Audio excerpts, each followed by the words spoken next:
Segundo de eso, dossier tema 3. Vamos a comenzar, buenas, vamos a comenzar. Ya os planteé en el tema 2 que vimos que tienen que ver los vikingos con la Torre del Oro. Pues eran unas torres defensivas que construyeron en el califato omeya para defenderse de las incursiones y de los saqueos que realizaban los vikingos subiendo el río mediante su drácar.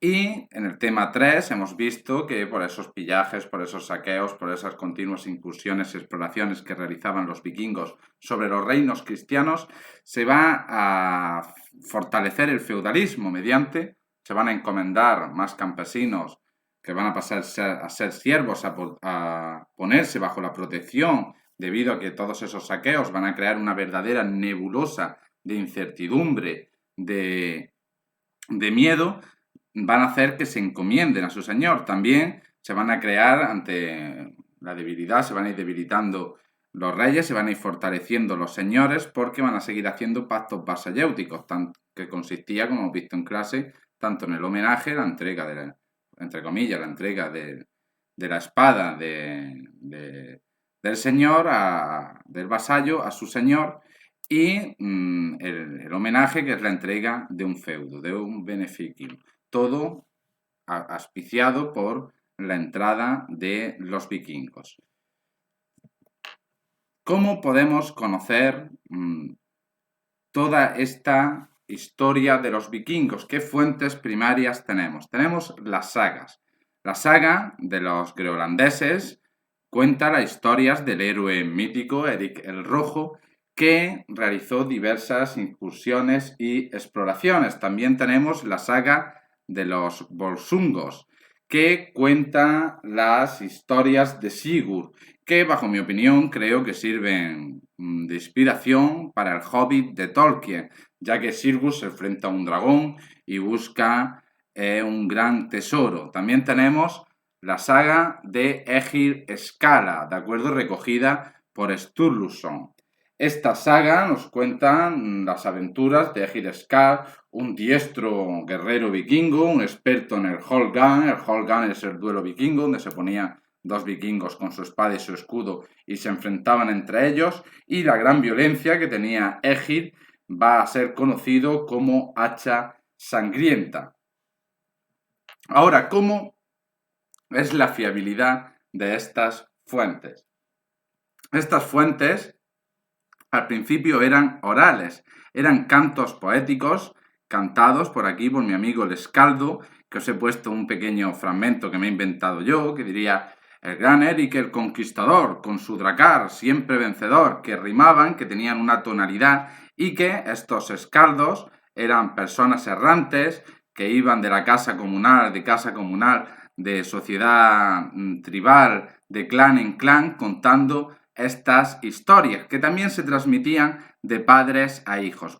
Estas historias sucedían entre el siglo IX y el siglo XI y eran cantadas, por supuesto, ensalzando, los escaldos ensalzaban la figura de los héroes, y luego fueron recogidas, por ejemplo, las de Sturluson, como crónicas en el siglo XIII. Por lo tanto, no hay que tomarse a pies juntillas la fiabilidad de estas fuentes. Primero, porque ensalza la figura del héroe, y después porque fue más de un siglo cuando fueron recogidas en las sagas. Por lo tanto, la fiabilidad, donde mezclan ese ensalzamiento del héroe, donde mezclan la mitología vikinga, no hay que tomárselas a pie juntillas. No obstante, sin duda es una gran fuente que nos ayuda a conocer al mundo vikingo.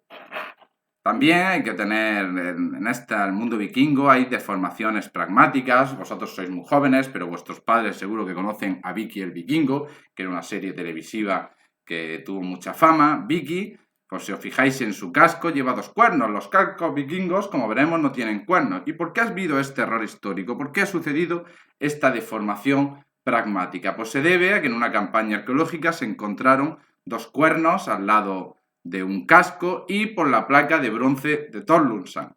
Los cascos, los cuernos que se encontraron en la excavación, eran cuernos para beber hidromiel, como veremos. Y en Torlunsan era un casco ritual, litúrgico, dentro de toda la idiosincrasia vikinga. Por lo tanto, hay que tener claro que aquí tenéis cascos vikingos. Los vikingos no tenían cuernos y esos cuernos los utilizaban para beber su hidromiel.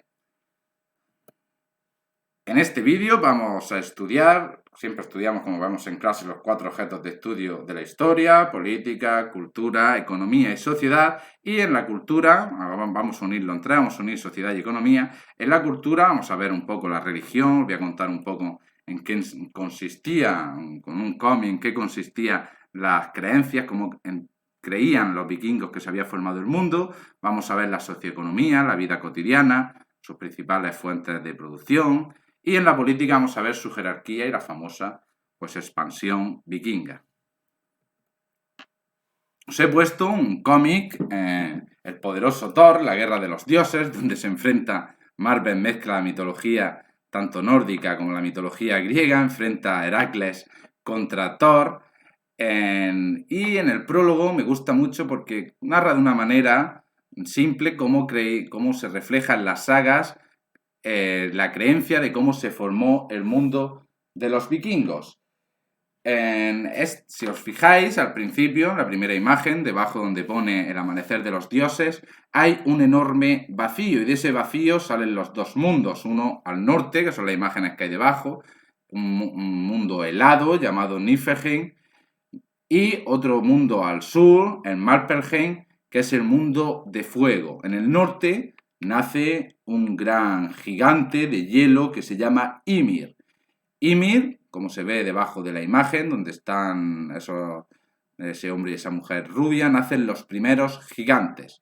Y a la vez que Ymir surge la vaca Udumbla. Udumbla empieza a tener mucha sed, los gigantes beben de sus ubres y tenía mucha sed y empieza a lamer la nieve. De esa nieve, al derretirla, surge el primer dios, Buri, que se casa con una gigante y tiene a Be, Bi y Odín.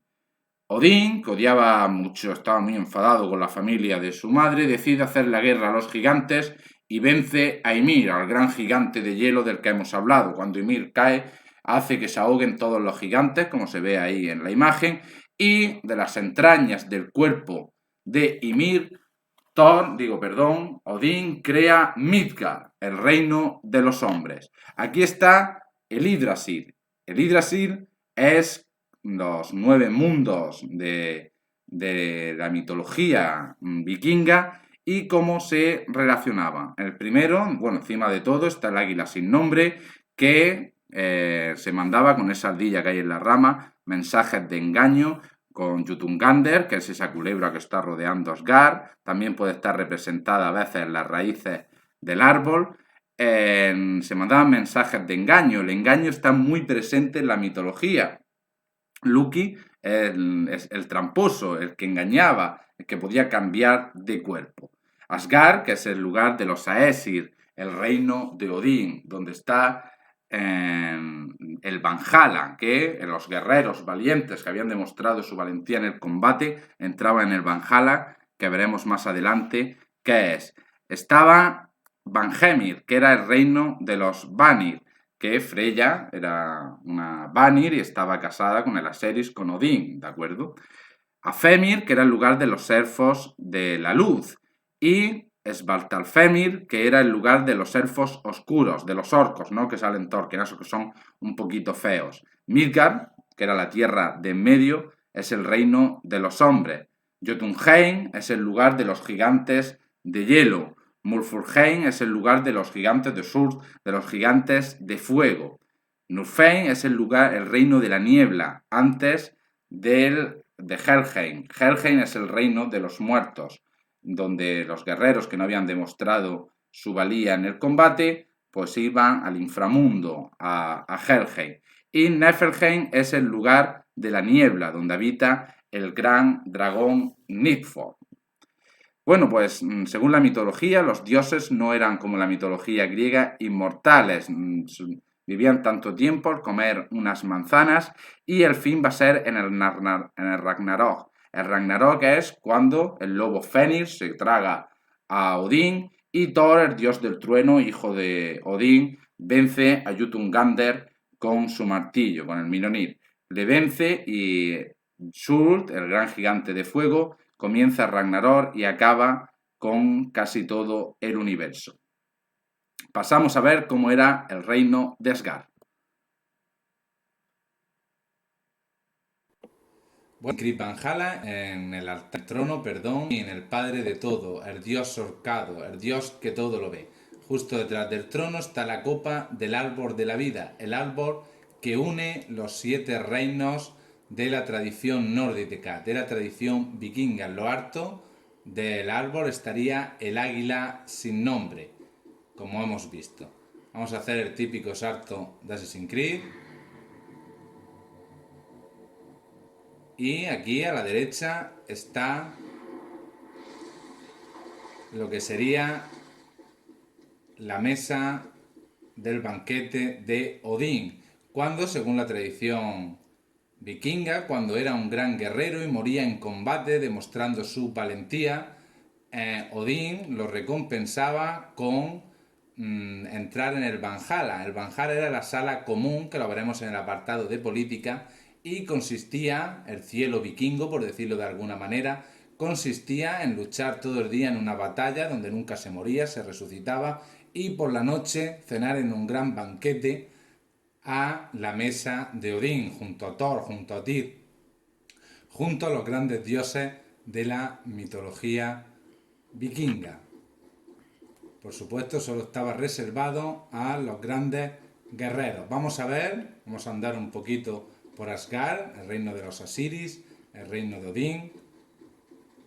Y vamos a ir, si lo logro conseguir, vamos a ir hacia otra parte de la mitología vikinga, hacia los constructores, hacia los que realizaban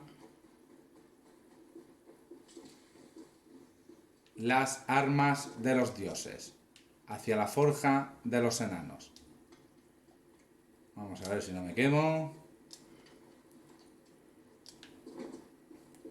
Estamos en la forja de Ivaldi, de la mitología vikinga. Junto a los elfos de la luz y los elfos oscuros estaban los enanos. Los enanos vivían en las entrañas de la tierra, aquí lo podéis ver, y eran forjadores de armas legendarias como el martillo de Thor, como la lanza de Odín, ¿de acuerdo? Aquí veis el enano, veis que es más pequeñito, y salimos de la forja de los enanos y vamos hacia el puente de Bifrost.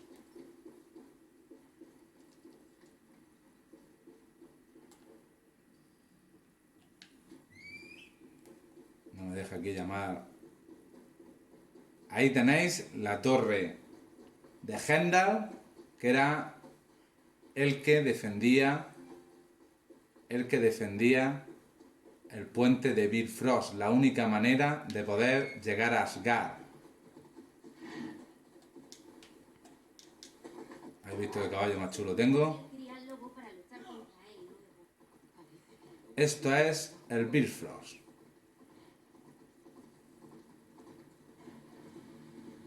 El puente arcoíris, la única manera de llegar a Asgard, a la ciudad de Asgard. Los vikingos, que procedían geográficamente de lo que hoy sería Noruega, Finlandia, Dinamarca, en los países actuales nórdicos, vivían en fiordos, que eran cuando el mar entraba dentro del valle, que había tenido un proceso de gelificación, se había sedimentado y el mar había entrado dentro. Ahora vamos a ver eso, unas condiciones muy duras por las bajas temperaturas. Vamos a ver cómo era su vida cotidiana y su economía. Vamos a entrar en la parte socioeconómica. Hemos visto con anterioridad cómo era la mitología de las sociedades nórdicas. Vamos a ver ahora dónde realizaban su liturgia. La realizaban en estos templos de madera, ¿de acuerdo? donde aquí se reunía la comunidad para seguir la liturgia. Concretamente, aquí vemos que está dedicado a Thor, Freya y Odín. Estos templos arqueológicamente no se han conservado, pues si os fijáis, fueron enteramente realizados en madera.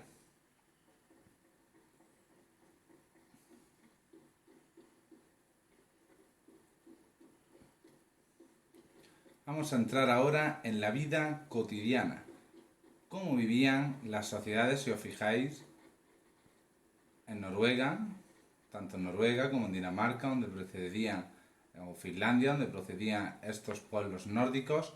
Son lugares con unas temperaturas muy duras, con una climatología muy dura. Vivían en una sociedad tribal, que como hemos visto, una tribu era un conjunto de clanes, y clanes a su vez un conjunto de familias, donde había tanto ciudadanos libres como esclavos. Vamos a entrar en esta casa, vamos a ver, fijaros a la entrada, pues está haciendo las tareas diarias, que son también un medio de producción, como es la producción y elaboración de comida. En la casa tenemos un hogar para calentar, ya hemos dicho que son temperaturas, un clima muy adverso, son una vida muy dura, muy austera, donde está aquí su cama y aquí los recursos que ha podido ir acumulando. Cada casa de hombres libres contaba con pequeños bancales, como podéis ver aquí, aterrazados, para sembrar o bien trigo o bien leguminosas. El principal medio para transportar en terrestre, para transportar los alimentos, era el burro.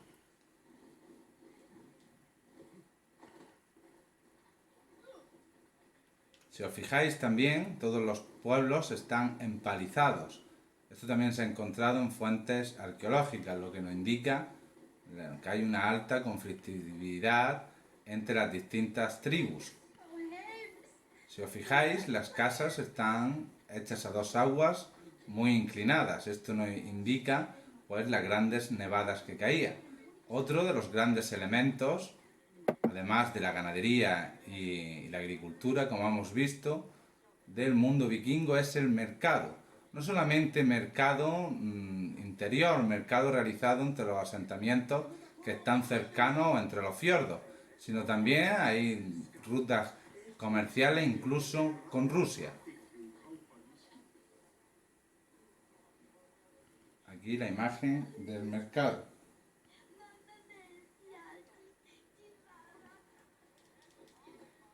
Vamos aquí, vamos a dar un pequeño salto.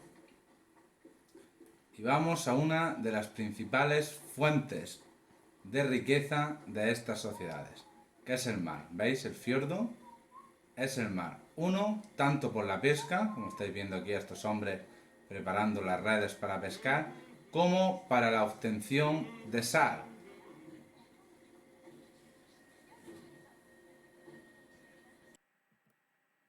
Bueno, la política, vamos a ver cómo es su expansión y su jerarquía. Hemos dicho que vienen del norte de Europa, pero van a realizar toda una expansión que, como hemos dicho al principio de este pequeño vídeo, va a cambiar la geopolítica europea. Vamos allá.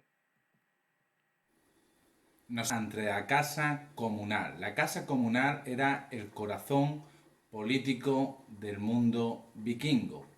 En ella, como hemos dicho en el anterior vídeo, era una casa, era una sociedad tribal. Esa sociedad tribal estaba jerarquizada y en la cúspide estaba el jarl, también llamado conde, ¿de acuerdo? Esta es la sala comunal. Aquí, el conde, el jarl, que se sentaba en este pequeño trono, era el responsable o el que llevaba a cabo el Þing. El Þing era la asamblea en la cual se tomaban las decisiones, los juicios, se debatían los problemas económicos que pudiese tener la sociedad. Si el jefe podía tomar el consejo o podía delegar en sus dragger, que eran guerreros o de confianza o jefes de sus clanes. La política de los vikingos, desde que empieza desde su primera incursión en Lindisfarne en el 793. Durante 2 siglos los vikingos se van a ir asentando en Inglaterra y van a mostrar toda una política pragmática que se muestra muy bien en el Assassin's Creed, con la toma de decisiones políticas o alianzas. Esto va a hacer que estas alianzas estén siempre bajo el interés de ampliar su esfera económica o aumentar su esfera estratégico-política. Hemos dicho que desde el 793, con el primer saqueo al monasterio de Lindisfarne, va a seguir los vikingos asolando toda Europa, desde Inglaterra, el país de los francos, Hispania, el imperio abasida o el imperio bizantino. Todas estas incursiones las pudieron lograr gracias al Drakkar. El Drakkar era este barco que podía bien remontar ríos, podía atravesar grandes longitudes marítimas, y gracias al Drakkar van a realizar toda esta expansión durante los siglos 9, 10 y 11. El Drakkar va a ser un quebradero de cabeza, sobre todo para los reinos de Mercia, Anglia, Northumbria y Wessex.